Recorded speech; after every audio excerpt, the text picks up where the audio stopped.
NDA व India गठबंधन से दूर मायावती के सामने बड़ी चुनौती है कि कैसे वह लोकसभा चुनाव में अपने ज़्यादा से ज़्यादा प्रत्याशियों को जीत दिला सके।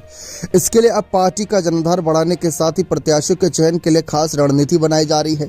चूंकि अब चुनाव होने में कम समय बचा है, इसलिए पार्टी के एक नहीं बल्कि दो सेक्टर को मिलाकर कैडर कैंप होंगे।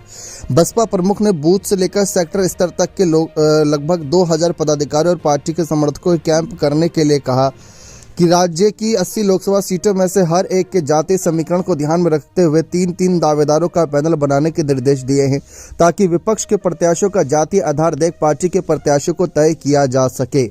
मायावती ने कहा कि गठबंधन में हमेशा बसपा के साथ धोखा हुआ है, बार बार धोखा खाना समझदारी नहीं। यही कारण है कि बसपा अब की अकेले अपने दम पर लोकसभा का चुनाव लड़ेगी। बसपा प्रमुख ने कहा कि पहले राजनीति का अपराधीकरण किया गया, फिर अपराध का राजनीतिकरण किया गया, अब चुनावी स्वार्थ के लिए धर्म का राजनीतिकरण किया जा रहा है।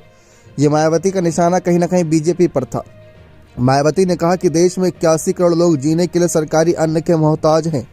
इनकी रोजी रोटी का कोई स्थायी हल नहीं निकाला जा सका। देश में पूंजीपतियों की पूंजी में बढ़ोतरी हो रही है, लेकिन ना तो राष्ट्रीय संपत्ति का विकास हो रहा है और न ही जनता खुशहाल हो पा रही है।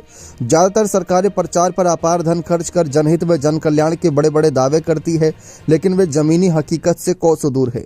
बसपा प्रमुख ने कहा कि केंद्र व राज्यों में स्थायी और मजबूत सरकारें होनी चाहिए।